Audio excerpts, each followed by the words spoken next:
I'm Richey, and welcome to the conversation. We have a really interesting guest on the show today. I did some reading up on this guy, and I gotta tell you, I am still confused by where he stands on some issues, but we're gonna get right into it. Ladies and gentlemen, we have Scott Yenor, author of The Recovery of Family Life, Exposing the Limits of Modern Ideologies. Also, political science professor at Boise State University. So let's talk to Scott. Scott, welcome. How are you? Hi, thanks for having me on. I appreciate it. Thank you for being here, man.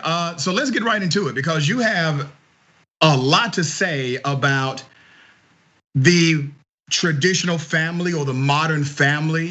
You also have a lot to say about transgenderism and feminism. Let me just get right into this question. Do you think that the transgender movement is actually adversarial or impacting traditional families or traditional marriages?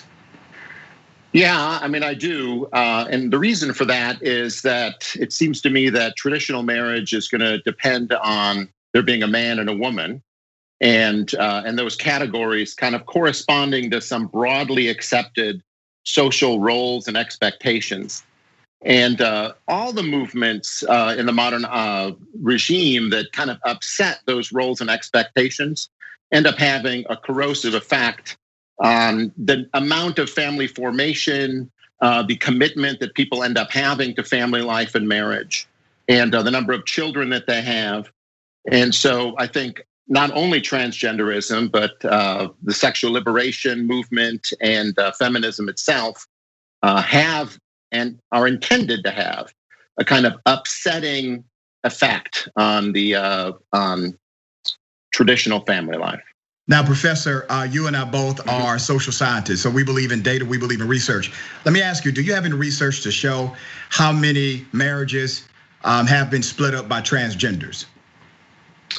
No, although I think that would be a very difficult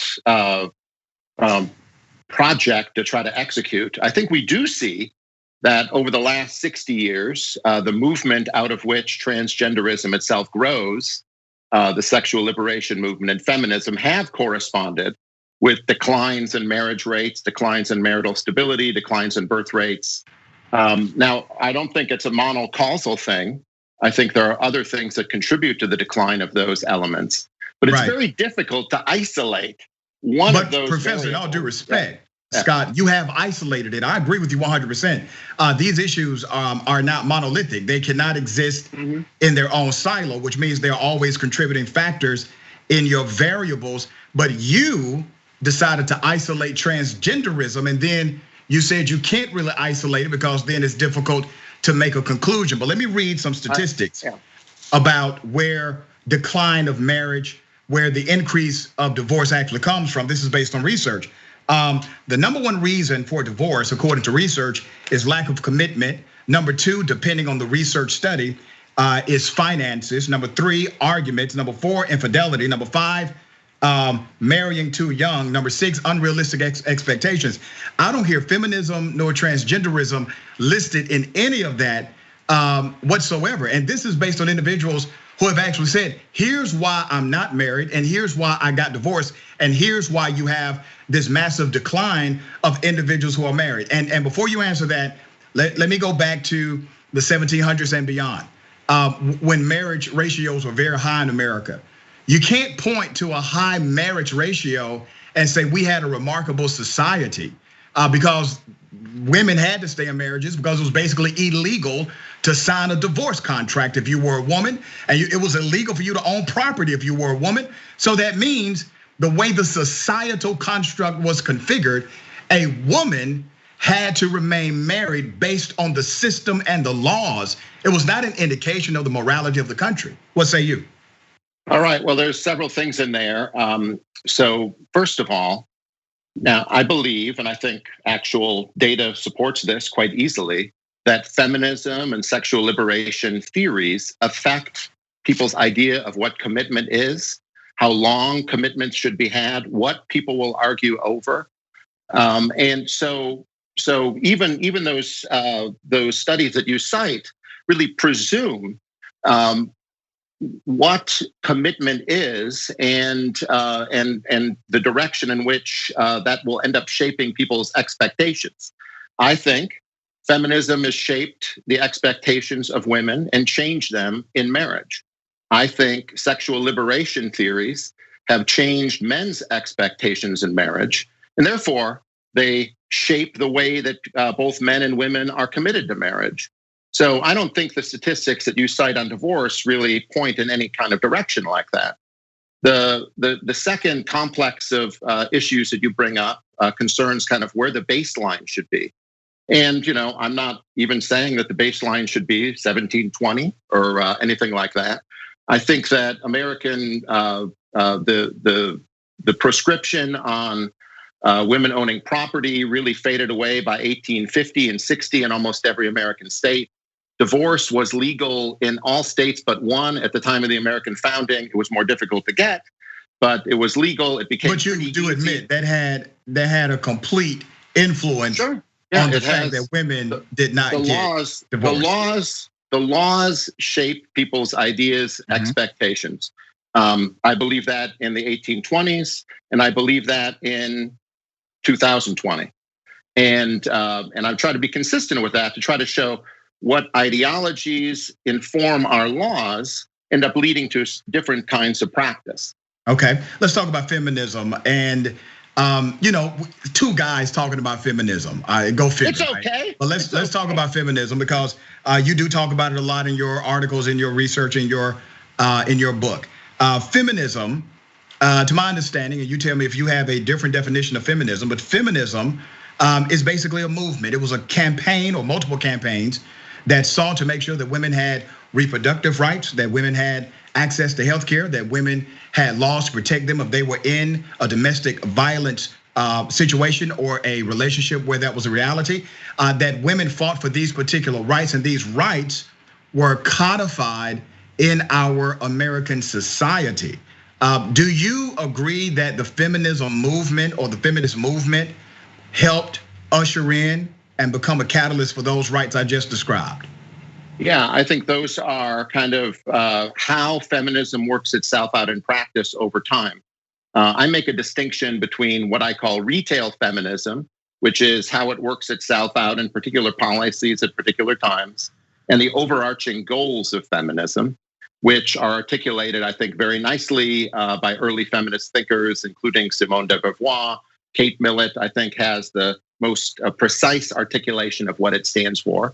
She says that feminism aims at the end of what she calls patriarchal socialization, the achievement of economic and emotional independence of women from the family, and third, the erasing of all sexual taboos. So I think all of the elements that you just pointed to, Dr. Richey, really point to those pillars and goals of feminism. They're part. But feminism hasn't closed up shop because it has achieved many of those goals. Well, they shouldn't close up shop. You would agree that feminism definitely has its place, right? I believe that feminism has initiated a rolling revolution in American life. And you're right, it won't close up shop. Is it a good revolution in your opinion or a bad one? It has good parts and bad parts. But is that not true with almost every revolution where you have a spectrum of individuals involved who are promoters of the revolution, right? Well, no, I mean something different and deeper by it having good parts and bad parts. What I mean by it is that feminism has moved the needle. It has achieved greater independence for women, greater autonomy, greater reproductive freedom, as you mentioned, more independence from the family, but it has social costs. And those social costs are fewer children, worse marriages, fewer marriages, marriages break up more. And but once again, so that's what I mean by saying. That's what I mean by saying it has good things and bad things. I got you, but you threw in. You think feminism has costs?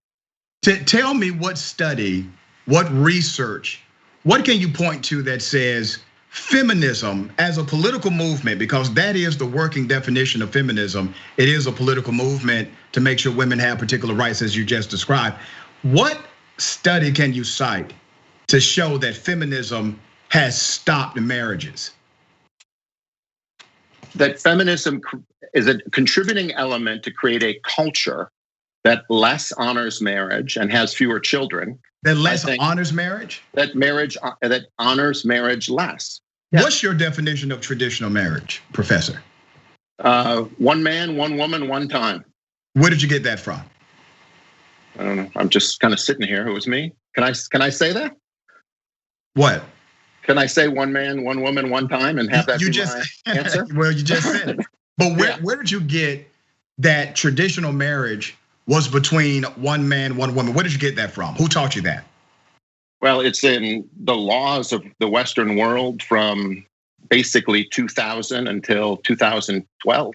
Now, is that traditional in the context of global traditionalism? Because I can point to ancient civilizations. I can point to more traditional countries that have had the practice of marriage for much longer. And I can also point to the Bible where marriage was not defined between one man and one woman. Traditional marriage was very different for their tradition. My point to you is when we say the terminology traditional marriage, that terminology only counts if you're saying all of the other traditional marriages or the methodology of marriage in other nations or in biblical times or even just across the ocean, that's not traditional. What you're really saying is marriage, how we do in America. It's not traditional because there are other marriages more traditional, other ways more traditional, right?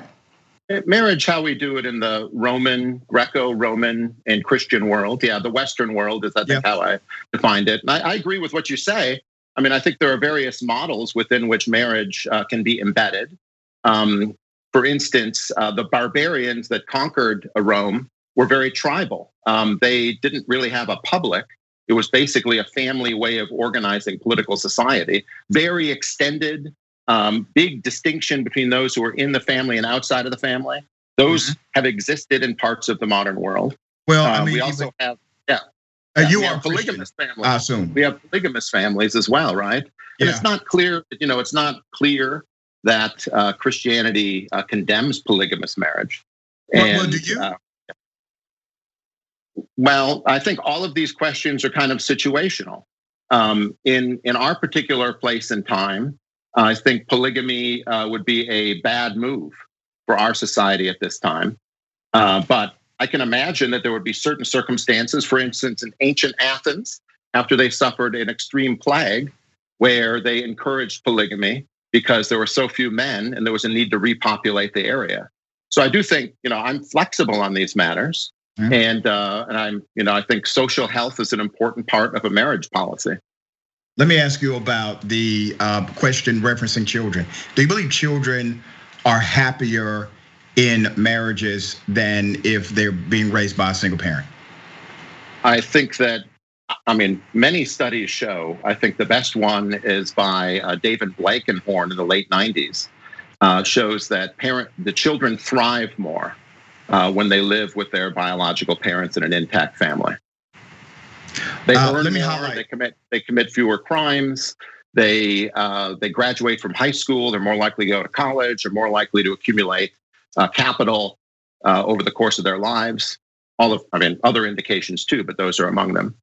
Let me highlight a study published by by Penn State, and they published this in 2019. It says that they found that children are no less happy. Let me say that again.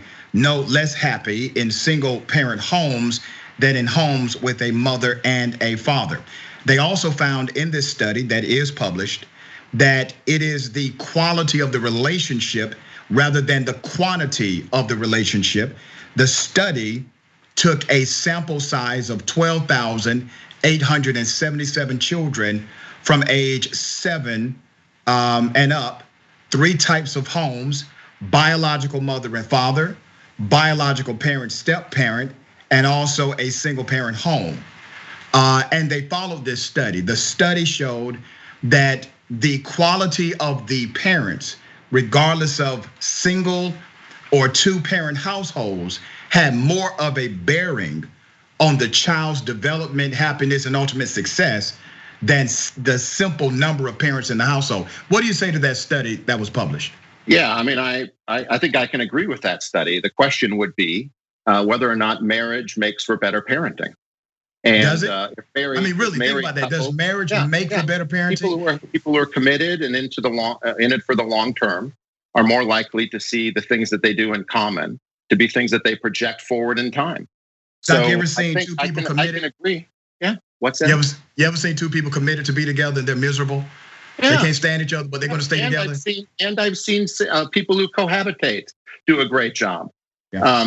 When you talk about per capita data, the question is, does marriage form better parents? And is that related to kids thriving more? And I think I see nothing inconsistent with the Penn State study and the loads of studies that have been really published over the last 50 years on this family question, talking about how marriage ends up producing both more children and more thriving children. Scott, I'm with you on some things. I think in an ideal situation, you do have both parents in the household. But in a more ideal situation, you have loving parents in the household. And one of the things studies like this simply neglect, because it's very hard to quantify in a research matrix, is how much love is shown in this household, regardless of if it's a 2-parent household, 1-parent household, etc. I was a foster kid, okay? And I went through multiple adoption situations, adoption agencies, adopted parents. And I could feel the love, and then I could also feel the tearing away of that love at times. But what I hold today in the relationships that I hold today, they are of individuals, moms and dads, plural, who took time out of their lives to foster me, right? So they gave me love, and I had some really high quality parental relationships because of that. And Scott, I turned out pretty good, but I'm not using the microcosm of my life to explain the macrocosm of data. The data is also clear, as you just agreed. It's not just the family unit. And here's the beef I have with guys like you in this arena. We will say things like, or you will say things like, marriages basically equate to better outcomes for children. When there's contrary data that says, no, you have to take into account the quality of the relationship of the parent before you can even magnify the reason the child is happier. So why is it that we say these things, these conclusions about data, and we fail to acknowledge the reality that many single parent households also produce wonderful children, very successful children, and children that are able to love and be great and productive? Yeah, I don't think anyone denies that, and I don't deny it. I mean, this is a question of odds. If you're a kid born to an intact family, who the parents are committed to one another, and your chances of turning out, graduating from high school and thriving in your life are about 65%. If you're not from that particular milieu, it's lower, and it kind of differs based on the milieu how much lower, and so I mean it's difficult to take a single case and say, well, see, this one person thrived, and I agree, people thrive. People can be happy without marriage. Right. People can be miserable within it. Listen, man, it's interesting you say that because there's a study that came out not too long ago that showed that the happiest women in America are actually unmarried without children, and that's based on a study that came out in 2020, right? Which actually flew in the face of both Harvard and Yale studies that suggested quite the opposite. Well, what's happening now is that you have a different interpretation of happiness. What made a person happy, or what we thought happiness was 50 years ago, may not be what we think happiness is today. You agree with that? Absolutely. I think feminism has shaped what our ideas of happiness is. Jen, I think you can reconcile those studies. I mean, I don't know the exact details of all those studies, but I've seen many things. Look, I'm a philosophy guy. I study Plato. I study the theories of feminism. I do social science kind of to confirm or disconfirm this stuff. But my bottom line on this stuff, from what I can tell the data, is that younger women are happier and older women are unhappier. Or to me, younger women under, let's say, 35 are happier when they're single than married. And then there's a transition point. It's not exactly clear when it is, but it's somewhere between 35 and 42, where that reverses, and more women are happier when they're married and have children. So I think there are ways of reconciling all of that stuff. All of those studies. Doc, I just think sometimes your focus, your emphasis is in the wrong place. You talk about transgenderism being a threat to marriage when no research study shows that whatsoever. You talk about feminism being a threat to marriage. There's no evidence that feminism has hurt marriage. There is evidence that shows women who make money, women who are independent, and they are connected to a spouse, financially stable, they actually do stay married longer. And the reason why those women are able to make more money and have a more stable economic lifestyle is because of the efforts and the successes of feminism. But before I let you go, I can't miss the opportunity to say something about how does the toxic masculinity issue play into all of this, or does it at all, in your opinion? Well, I mean, I don't think masculinity is always toxic. It's not always toxic. I'm only talking about the toxic kind, brother. Yeah, I mean, civilization tries to tame it, and one of the institutions that civilization has always used to tame masculinity is marriage. Men are turned from warriors into providers, and as marriage declines, I think men do worse. Sometimes they're not connected to anything, and sometimes they're connected to violence in ways that they wouldn't otherwise be. Man, listen, Doc, I wish I had more time, man. It's actually been a very fun discussion. I invite you back anytime, brother. I appreciate the time today on the conversation. Well, thanks for having me.